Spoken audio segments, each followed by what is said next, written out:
오늘 계속해서 은혜 받으실 말씀은 베드로전서 4장 12절서부터 19절까지 말씀 보겠습니다. 베드로전서 4장 12절에서 19절 말씀, 우리 하나님 말씀을 함께 교독하시도록 하겠습니다. 사랑하는 자들아, 너희를 연단하려고 오는 불시험을 이상한 일 당하는 것 같이 이상히 여기지 말고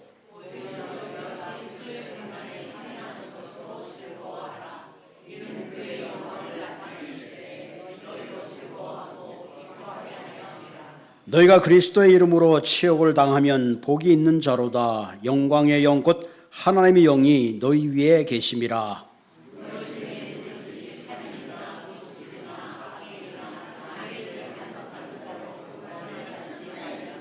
만일 그리스도인으로 고난을 받으면 부끄러워하지 말고 도리어 그 이름으로 하나님께 영광을 돌리라.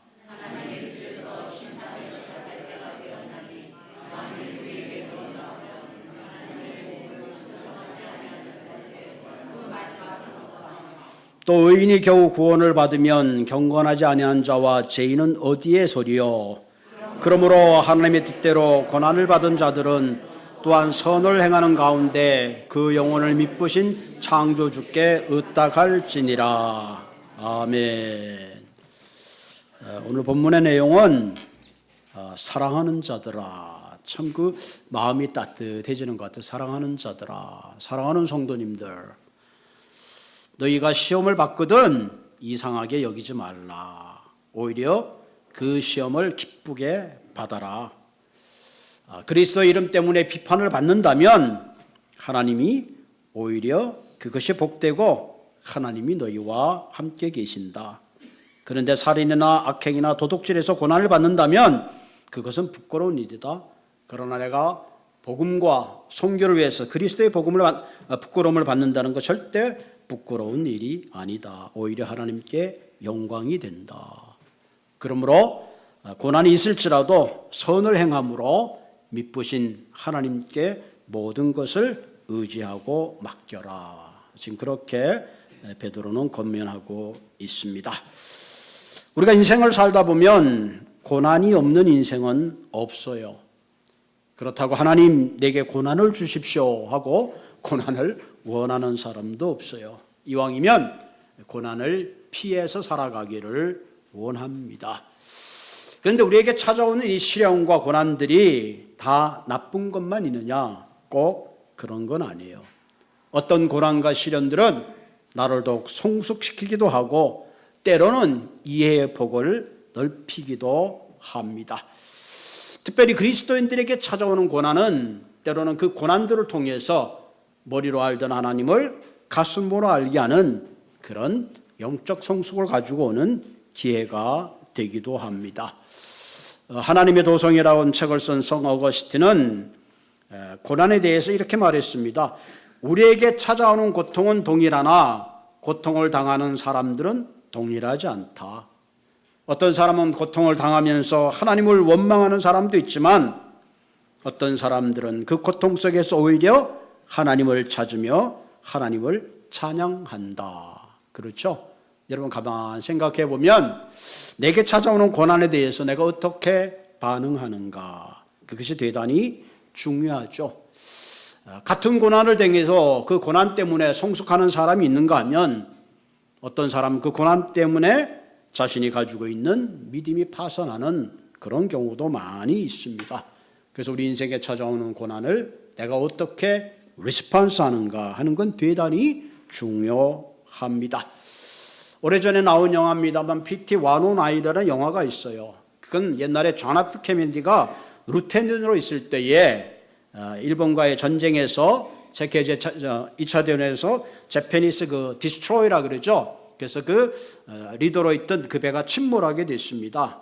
그게 1943년도인데 그때 존 F 케네디가 아주 탁월한 리더십을 발휘해서 그 병사들을 무인도로 잘 대피시켜서 아주 영웅적인 그런 일들을 한 그 사실을 이제 영화한 그런 영화입니다. 나중에 이것이 계기가 돼서 존 F 케네디가 미국의 대통령이 됐습니다만은 한 번에 이런 걸 물어봤어요. 그 급박한 상황 속에서 당신이 어떻게 이렇게 탁월한 리더십을 발휘할 수 있었습니까? 어떻게 전쟁의 영웅이 될 수 있었습니까? 그렇게 질문했더니 이분의 대답이 아주 심플합니다. 그 일본 사람들이 내 배를 침몰시켰기 때문에 그렇습니다. 그죠? 그 배가 침몰하지 않았더라면 이런 영웅적인 액션이 있을 수 없었다. 그런 얘기죠. 그런 위기와 고난이 오히려 그에게는 영웅이 되게 하고 미국의 대통령이 되게 하는 도화선이 되었다. 그런 얘기를 합니다. 우리가 가만히 생각하면 내 인생에 걱정도 없고 근심도 없고 평안하면 다 좋을 것 같은데 사실은 그러면 발전이 없어요. 여러분, 훌륭한 뱃사공은 언제 나오는지 알아요? 풍랑이 일 때에 그 풍랑을 통해서 막 바다를 항해하다 보면 거기에 훌륭한 뱃사공이 나오는 겁니다.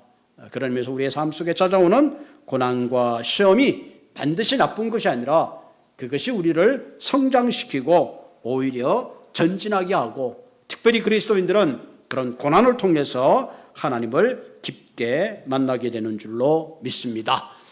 이 베드로 전서를 보면 베드로가 전에도 이미 많이 흩어졌던, 박해 때문에 흩어졌던 그리스도인들에게 고난에 대한 얘기를 했습니다.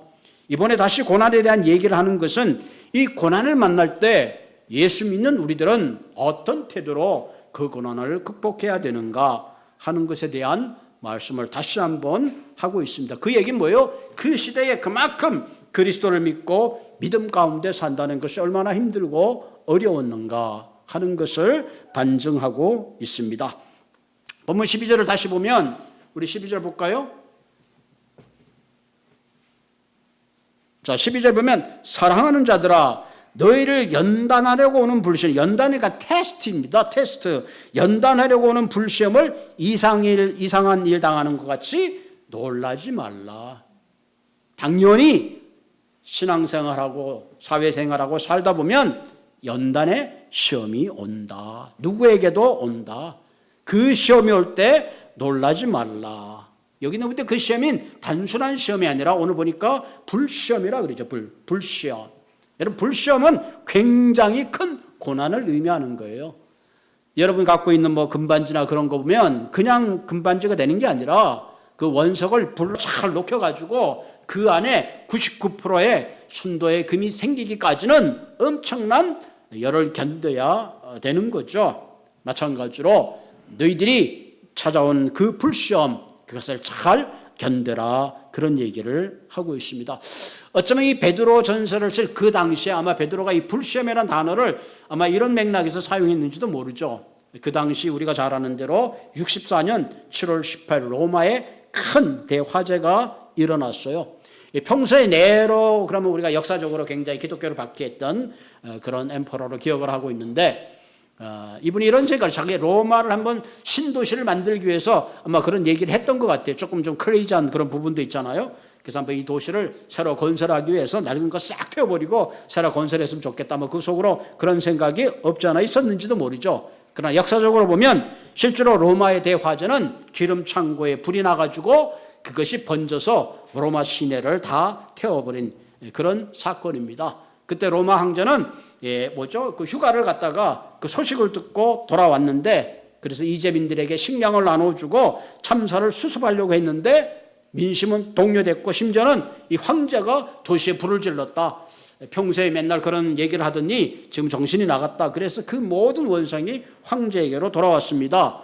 그때 황제가 그 책임을 누구에게 돌렸냐면은 그 한참 막 기독교 세력이 일어나고 있어서 그 책임을 바로 기독교인들에게 책임을 물었습니다. 그래서 기독교인들에게 한 대학살이 일어났죠. 심지어는 장대에 묶어서 불에 태워 죽이는 그런 엄청난 일이 벌어졌습니다.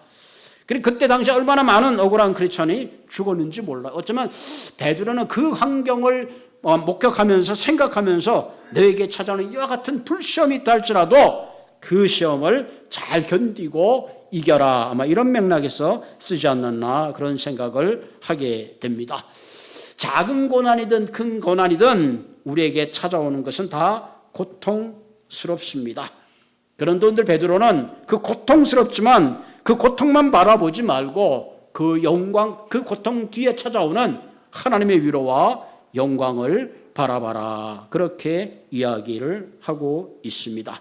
그래서 오늘 본문은 우리에게 찾아오는 고난 가운데 우리가 그것을 견딤으로 주님을 바라봤을 때에 고난 후에 찾아오는 우리에게 주어지는 유익은 어떤 유익이 있는가, 어떤 축복이 있는가 하는 것을 함께 살펴보고 우리의 삶 속에 찾아오는 고난을 인내함으로 승리하시는 한 분 한 분 되시기를 바랍니다. 첫째는 우리가 불같은 시험을 만났을 때 기뻐해야 되는 첫 번째 이유가 본문 13절에 나와 있습니다. 그리스도의 고난에 참여하게 된다.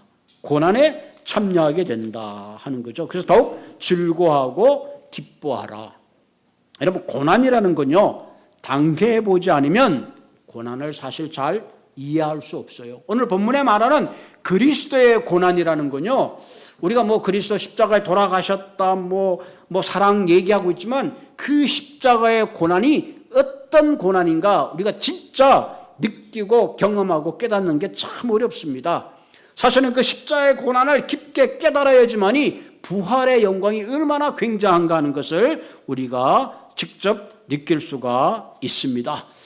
우리가 그리스도의 고난은 말하지만 그 고난이 얼마나 깊은 고난인가 하는 것을 우리가 사실 깊게 묵상하지 못합니다. 그래서 여러분 보면 이제 목걸이에 십자가를 이렇게 달고 다니잖아요. 사실 그 십자가는요, 굉장한 고난을 상징하는 거예요. 최고의 형벌을 상징하는 겁니다.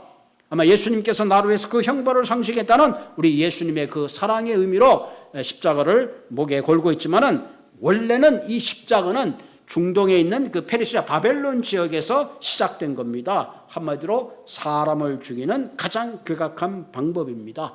십자가 틀에서 사람을 양손으로 해갖고 사실은 여기다가 못을 박습니다. 손목에다가 못을 박아가지고 십자가에 걸어 놓습니다. 그러면 결국은 체중이 밑으로 떨어지면서 나중에 폐가 눌려서 질식하게 됩니다. 오랫동안 다 죽고 나면 죽었는지 안 죽었는지 정강이를 분지러뜨리고 결국은 새들이 그 머리를 쪼아먹게 놔두는 형벌. 상상조차 할 수 없는, 어떻게 보면 인간이 어떻게 그런 생각을 할 수 있었을까. 그래서 로마 시대에도요, 로마 시민들은 이런 형벌을 가하지 않았어요. 그 가운데 특별히 반역자나 노예들에게만 십자가 형벌을 했습니다. 제가 성지순례 할 때 어떤 분이 이런 얘기를 하더라고요. 그 당시에는 사람을 손목에다 못을 박았는데 예수님 같은 경우는 손바닥에 못을 박았다는 거예요. 손목에다가 나무에 묶고 손바닥에 못질을 한 거죠. 왜 그랬는가? 이 손바닥에 가장 인간에게 모든 그 신경세포가 있기 때문에 가장 최고의 고통을 줄 수 있다는 거예요. 그래서 예수님은 양손에 엄청난 못을 받고 고통 속에 돌아가신 겁니다. 그 예수님이 왜 그렇게 고통 가운데 들어가셨는가?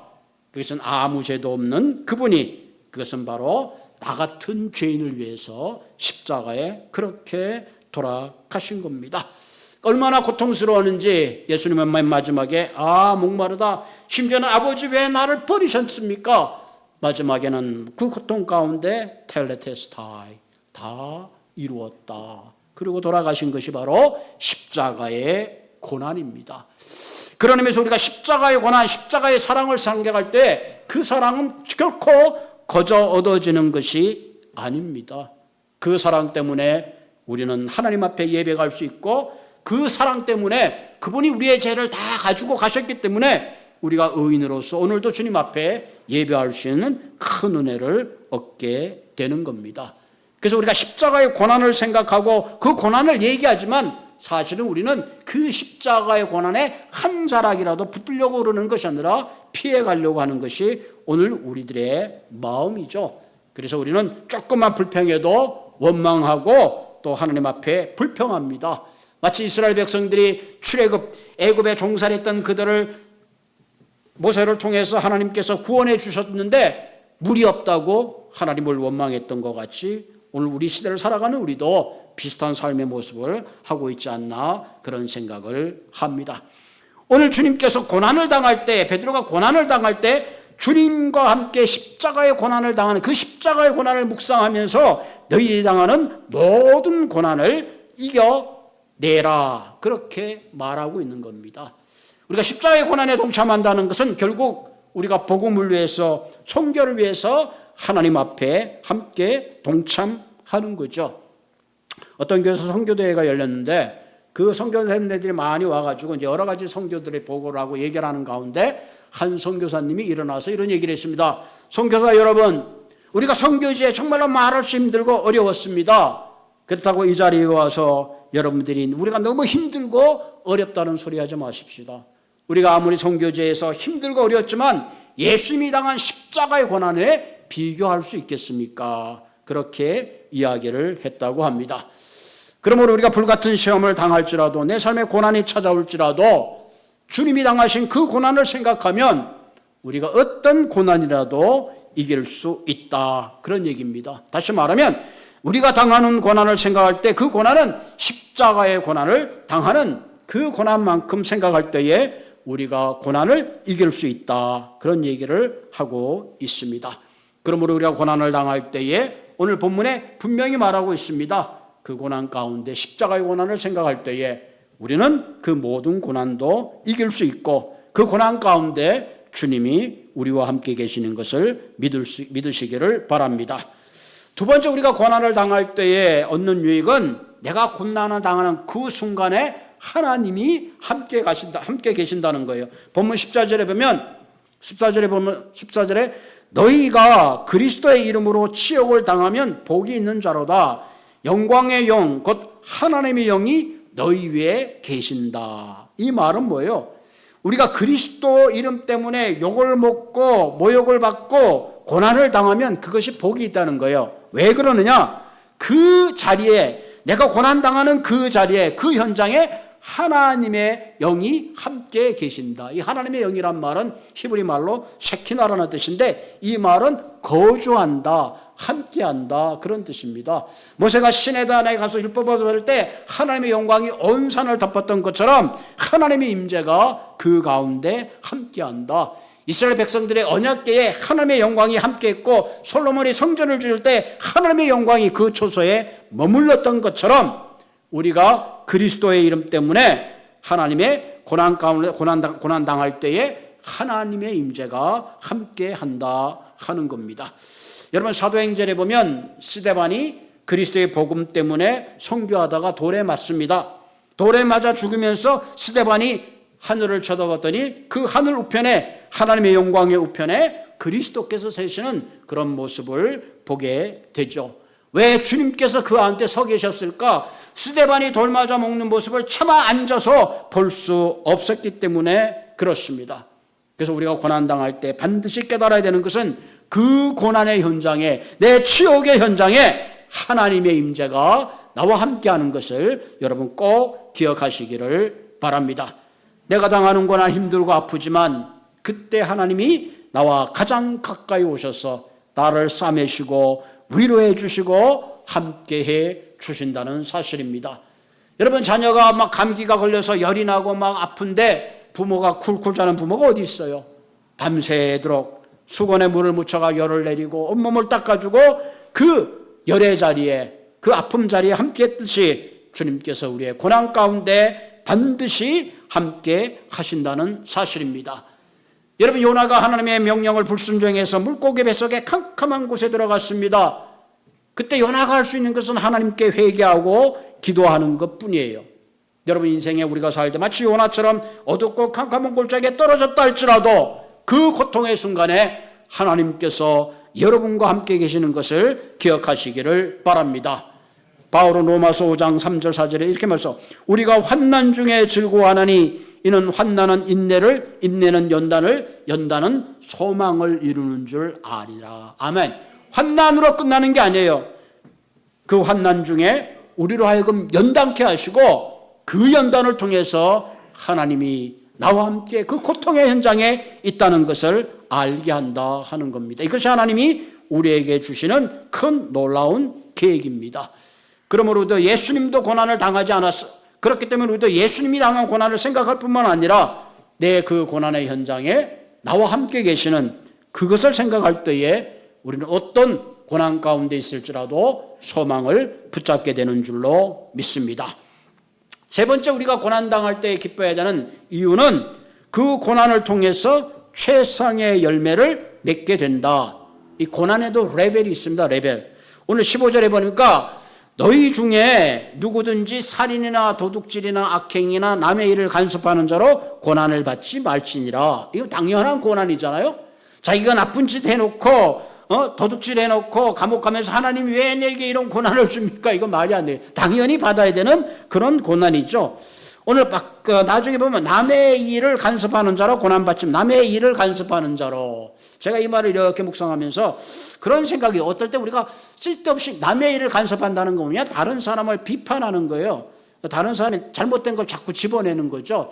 가끔 저도 이제 목회자니까 다른 목사님들 설교를 가끔 듣습니다. 어떤 목사님들 우리 교회는 이거를 하지 않습니다. 어떤 교회는 이걸 합니다. 어떤 목사는 이렇습니다. 자꾸 이렇게 남의 것을 간섭하는 게 있어요. 어떤 교회 같은 어떤 목사님은 우리 교회는 새벽 기도를 하지 않습니다. 새벽 기도의 원래는 옛날부터 이쪽고 저쪽고 막 그러는데 전 그런 거 보면 좀 가슴이 아파. 우리 교회가 새벽 기도를 안 하면 안 하는 대로 하고 사도신경을 안 하면 사도신경 안 하는 대로 하고 자기 것만 챙기면 되는데 자꾸 남의 것을 간섭하는 사람 있죠. 우리가 인간관계도 그랬죠. 남의 것을 자꾸 간섭할 필요가 없어요. 내가 내 나름대로 내 길을 가면 되는 거. 내가 정직하게 가면 돼요. 그래서 누가 당신 참 삐딱하게 걷는다 그러면 그 사람이 삐딱하게 걸으면 그냥 내비로 두면 돼요. 당신 삐딱하게 걷는다 그러면 그 사람 뭐래? 당신은 제대로 걷느냐고. 이게 자꾸 리스판스가 오는 거거든요. 그러니까 최상의 열매라는 게 뭐냐면요, 남의 일을 간섭할 필요가 하나도 없어요. 나만 올곧게 살면 돼요. 그게 굉장히 중요합니다. 그래서 괜히 그런 거는 차원 낮은 그 고난인 거예요. 자꾸 간섭해가지고 괜히 긁어부스러 만들 이유가 전혀 없는 거예요. 우리 교회는 사도신경 하지 않습니다. 안 하면 돼요. 자기 안 하면 되지. 남의 교회 사도신경 하는 거 갖고 왜 하느냐고 따질 이유가 전혀 없어요. 그런 거 들으면 참 어떨 땐 답답한 생각이 들어요. 나만 잘하면 돼요. 따라합시다. 나만 잘하자. 남의 거 자꾸 간섭할 거 없어요. 내가 잘하면 돼요. 내가 잘하면 뭐 그 사람이 어떻게 하든지 뭐 신경 쓸 거 없어요. 자, 16절에 보면 만일 그리스도인으로 고난을 받으면, 이 고난을 받는데 내가 만일 그리스도로서 고난을 받으면 부끄러운 일이 아니다. 내가 하나님의 말씀에 거룩한 주의를 서고 하나님의 말씀에 바르게 살고 내가 정직하게 살고 의롭게 사는 것 때문에 고난 받는다는데 당신만 예수 믿어, 당신만 정직해, 당신만 이런 얘기 들을 때 괜히 시험에 들 거 없어요. 오히려 그것을 기쁨으로 생각하고 하나님께 영광을 돌리라. 내가 주일 가는 것 때문에, 내가 선교하는 것 때문에, 내가 복음하는 것 때문에 고난을 받는다면 오히려 그것을 자랑스럽게 생각해라. 그런 얘기를 하는 거죠. 이 선교도 어떤 사람들 비판하는 사람도 있어. 여기도 먹고 굶어 죽는 사람 많은데 무슨 해외 선교까지 하느냐, 해외 선교 갈 필요가 있느냐, 이렇게 또 부정적으로 하는 사람도 있잖아요. 그런 사람 신경 쓸 거 없어요. 19절에 그러므로 하나님의 뜻을 따라 고난받는 사람들은 계속 선한 일을 행하는 자 가운데 자기의 영혼을 진실한 창조주께 맡기시오. 내가 선한 일을 하는데 누가 자꾸 이렇게 태클을 걸어도 신경 쓰지 말라는 거예요. 내가 그 선한 일을 멈추지 말라는 거예요. 내가 선한 일을 계속 하라는 거예요. 왜? 하나님의 창조주에게 당신을 맡기라. 그렇게 이야기하고 있습니다. 아까 제가 예배 전에도 얘기했지만 고난이 찾아왔을 때에 왜라는 질문을 하면 답이 없습니다. 고난의 의미를 찾을 수도 없어요. 문제는 그 고난 가운데 도우실 분이 누구신가? 그 하나님 앞에 맡기는 것이 굉장히 중요합니다. 요한복음 9장에 보면 태어날 때부터 소경된 사람이 있어요. 예수님의 제자들도 그렇고 많은 사람들이 물어보는데, 예수님, 저 사람이 태어날 때 소경이 된 것은 부모의 죄거나 아니면 저 친구가 잘못해가지고 저렇게 된 거죠. 분명히 그 이유가 있습니다. 왜 저 사람이 소경이 됐습니까? 자꾸 물어봅니다. 그때 예수님이 하신 말씀 뭐예요? 그것은 아니다. 부모의 죄도 아니고 자신의 죄도 아니고 하나님이 하시는 일을 나타내고자 함이라. 그 얘기 뭐예요? 저 소경이 왜 소경이 됐나는 질문보다 그 소경을 누가 고치시는가? 누구의 초점을 맞추시라는 거예요? 그 소경을 고치신 예수님, 거기에 초점을 맞추라는 겁니다. 우리가 신앙생활 할 때도 그렇죠. 문제에 초점 맞추고 이 문제를 어떻게 해야 할까? 이 문제가 왜 일어났는가? 이 문제에 원망을 하지 말고 그 문제의 해결자이신 예수 그리스도를 바라보시기를 바랍니다. 소경을 눈을 뜨게 한 사람이 중요하지 소경으로 태어난 그 이유를 규명해봐야 아무런 의미가 없습니다. 그러므로 풍랑을 다스리고 잠잠케 하시는 하나님을 바라보고 살아가시는 모든 분들이 되시기를 바랍니다. 지금 우리 임동준 목사님이 되셨지만 그분이 연예인교회 장로로 계실 때 그 이제 방송국에서 이제 선극을 했는데 이 장로님 이제 모세의 역할을 맡았다 그래요. 그런데 촬영 중에 그만 넘어져서 이렇게 다리를 다쳤대요. 뭐 대타를 구할 수도 없고 병원에 갔더니 장로님 한 25일 정도 누워 계셔야 될 것 같습니다 그러는 거예요. 근데 그 방송국에서 이제 그 아주 좋은 그런 그 선극을 하기로 했고 자기가 모세의 역할을 맡기로 했는데 그 뭐 대역을 찾을 수도 없고 그때 장로님이 이렇게 생각했어요. 죽이시니도 하나님이요 살리시니 하나님인데 그리고 그 아픈 다리에 막 참고 선극을 무사히 잘 상황에 마쳤다고 합니다. 그 선극을 봤던 많은 사람들이 큰 감동을 받고 선극이 끝난 다음에 다시 의사를 찾아가서 엑스레이를 찍고 25일 동안 누워 있어야 된다는 닥터의 소견이 있었는데 다시 엑스레이를 찍고 불과 2주 만에 회복이 되었다고 합니다. 그래서 임동진 장로님이 내가 믿는 하나님이 이런 하나님이야 그러고 자랑을 했다는 그런 일화가 있습니다. 우리는 다 연약한 인간입니다. 사방이 도저히 막혔을 때에 희망이 보이지 않을 때도 있습니다. 그러나 하나님은 때때로 깨어진 뼈도 가정도 회복시키시는 그런 분이 우리가 믿는 하나님입니다. 우리는 어쩌면 거대한 골리앗을 보고 미리 질려가지고 겁을 먹을지도 몰라요. 성경에 보면 히스기야 왕도 그랬거든요. 아수르의 왕이 쳐들어온다니까 막 금을 다 퍼줬어요. 그래도 뭐 소용없잖아요. 자기가 원하는 금이 안 오니까 결국은 쳐들어오게 되죠. 그때 히스기야는 그때 깨달은 거야. 야, 내가 금을 주고 그들이 요구하는 걸 다 들어준다고 해결되는 게 아니구나. 그 해결자인 하나님 앞에 무릎 꿇고 기도할 때에 하루아침에 18만 5천 명이라는 그 아수르의 병사들을 한순간에 하나님께서 도말하신 사건이 있습니다. 오늘 살아가는 우리도 마찬가지입니다. 하나님이 만져주시면, 하나님이 손이 함께 하시면 그 어떤 문제도 해결해 주시는 것입니다. 모든 것이 반드시 선이 되는 것입니다. 고난이 찾아왔을 때에 그 고난을 피해가지 마시고 하나님 앞에 그 고난을 이길 수 있는 용기와 힘을 구하시고 그리스도의 십자가를 묵상하시고 내가 가장 힘들고 오르는 고난의 시간에 주님이 나와 함께 계신다는 분명한 약속을 믿고 여러분의 삶 속에 고난을 이기시는 한 분 한 분 되시기를 주님의 이름으로 부탁을 드립니다. 같이 기도하겠습니다.